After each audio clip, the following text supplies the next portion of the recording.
ইফতারি বানাবো এমন সময় সিলিন্ডার গ্যাসটা ফুরিয়ে গেল। নিজেই দোকানে গিয়ে দোকানদারকে বলে আসলাম বাসায় সিলিন্ডার পৌঁছায় দিতে। আর সন্ধ্যার পরে চলে গেলাম বাবার বাসায় ঈদের গিফট আনতে। আসসালামু আলাইকুম, আশা করছি সবাই ভালো আছেন। নতুন একটি ভিডিও নিয়ে আবারও আপনাদের মাঝে হাজির হলাম। হঠাৎ করেই রান্নার আগে সিলিন্ডার গ্যাসটা শেষ হয়ে গেল, তো কী করব, নিজেই দোকানে গেলাম, গিয়ে দোকানদারকে বলে আসলাম যেন বাসায় তাড়াতাড়ি সিলিন্ডার গ্যাসটা পৌঁছে দেয়, কারণ রান্না করতে হবে, ইফতারি বানাইতে হবে। তো এই যে আমি বাসায় চলে আসলাম। আমাদের বাসায় যে বাগানবিলাস ফুল, 2 রকম ফুল ফোটে, সাদা এবং গোলাপি, খুব সুন্দর লাগে দেখতে। আমি এই যে ইফতারি তৈরি করে নিচ্ছি। রান্না চুলায় বসিয়ে দিয়েছি, বেগুন আলু দিয়ে ইলিশ মাছ রান্না করছি, আর গরুর মাংস করব, মাসকালের ডাউল করব। ছোলা হয়ে গেছে। সব রকম মশলা দিয়ে আমি গরুর মাংসটা চুলায় বসিয়ে দিয়েছি।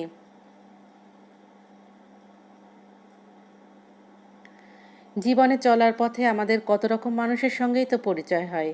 কিছু কিছু মানুষ আমাদের খুব ভালো বন্ধু হয়ে যায়, আবার কেউ কেউ ভালোবাসার মানুষও হয় অনেকের।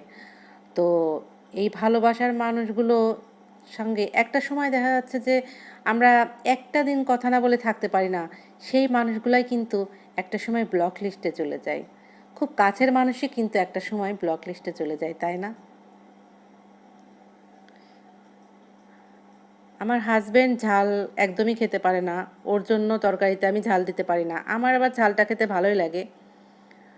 তরকারির চেহারা দেখে মনে হচ্ছে কতই না ঝাল হয়েছে, আসলে কিন্তু অতটা ঝাল হয়নি, স্বাভাবিক, মানে খুব বেশিও না আবার কমও না।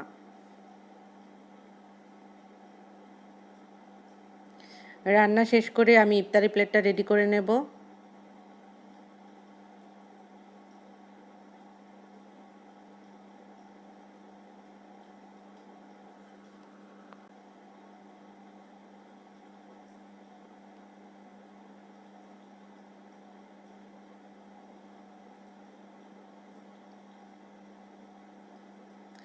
তরকারিতে ঝোল রাখলে ভালোই লাগে, মানে গরুর মাংসের ঝোলটাও ভালো লাগে, মুরগির মাংসের ঝোলটা ভালো লাগে। এই জন্য আমি তরকারিতে ঝোল একটু পরিমাণে বেশি রাখি। মানে আমার হাজবেন্ডও ঝোল দিয়েই মানে পছন্দ করে, খুব ঝোলটা দিয়ে ভাত খেতে পছন্দ করে।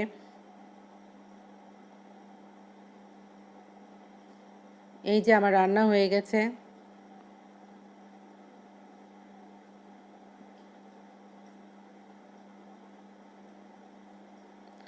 গরুর মাংস রান্না হয়ে গেছে, মাসকালার ডাউলটাও হয়ে গিয়েছে।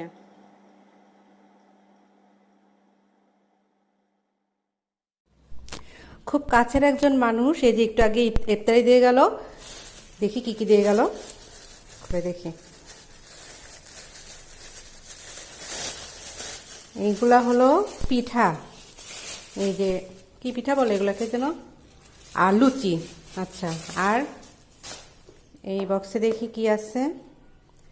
এটা আলুর দম মনে হচ্ছে। আচ্ছা,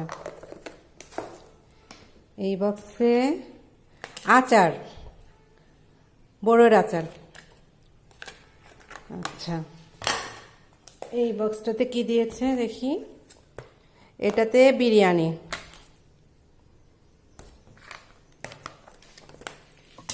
আর এই বক্সটাতে কত ইফতারি দিয়েছে আল্লাহ। এই যে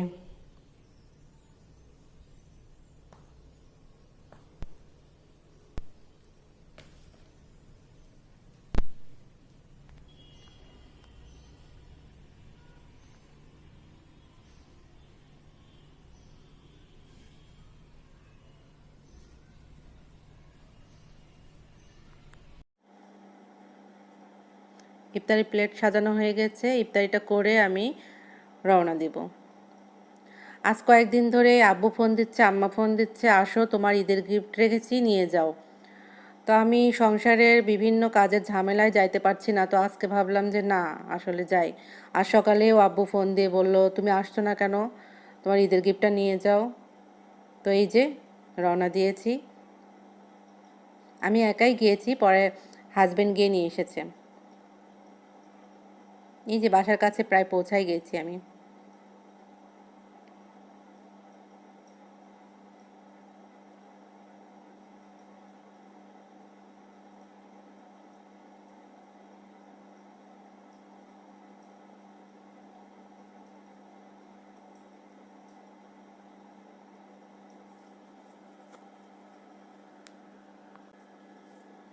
এই যে আমাদের সোহা বুড়ি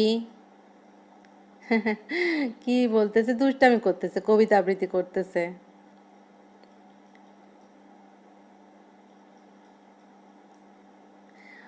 এই যে ও খাতায় স্টিকার লাগাচ্ছে, তো আমি বলছি ভিডিও করে রাখি, তো বলছে ঠিক আছে করো।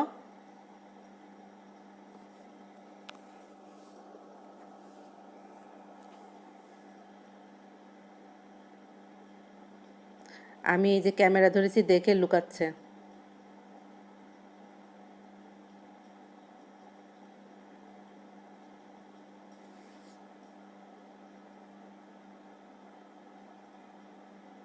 বাসার উদ্দেশ্যে রওনা দিলাম।